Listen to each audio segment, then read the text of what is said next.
Hello everyone, আসসালামু আলাইকুম। আমি আজাদ ভাই 90 দশক। সবাই কেমন আছেন? আশা করি সবাই অনেক ভালো আছেন। তো আজকে আমি আপনাদেরকে দেখাবো মুরগির মাংসের ঝোল রান্না। তো এখানে রান্না হয়েছে আমার জন্যই আজকে।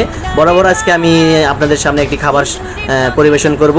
তো চলুন সবাই মিলে আজকে আমার খাবারের রেসিপিটা আপনাদের সাথে শেয়ার করি। তার আগে আমি একটু গোসল করে নেব, কারণ দুপুর হয়ে গেছে। আমি গোসল করে তারপরে আপনাদের সামনে চলে আসবো। তো আমার গোসল করার শেষ, আমি এখন বেরিয়ে আসতেছি। তো আমার জন্য আমার খাবার রেডি হয়ে যাচ্ছে। আমি ঝোলটা মুছে নিয়ে আমি এবার খেতে বসে যাব। তো আমার খাবার বরাবরের মতো রেডি। পেঁয়াজ, কচু পাতা ভর্তা, আলু ভর্তা, দুটো কাঁচামরিচ এবং মুরগির রান দিয়ে আজকে আমি আপনাদের সামনে খাবার খাবো। তো সবাইকে দাওয়াত রইলো আমার বাসায় এসে খেয়ে যাবেন। সবাইকে আমি দাওয়াত করলাম, সবাই অবশ্যই আসবেন। তো দেখুন আমার খাবার রেডি, এবার আমি খাবারটি খাবো।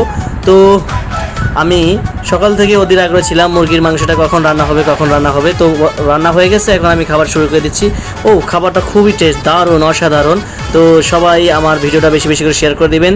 সবাই আমার পাশে থাকবেন, লাইক কমেন্ট শেয়ার করে পাশে থাকবেন সবসময়। মুরগির রোস্টটা যা হয়েছে না, অসাধারণ, একদম কি বলবো, বলার ভাষা হারিয়ে ফেলছি। তো এবার আমি একটু স্পিডটা খেয়ে পেটটাকে একটু ঠান্ডা করে নেব। স্পিড খেয়ে আমি আপনাদের সামনে এই ভিডিওটা এই পর্যন্তই। তো সবাই ভালো থাকবেন, সুস্থ থাকবেন। নেক্সট ভিডিওতে আমাকে ফলো দিয়ে রাখবেন, পাশে পাবেন।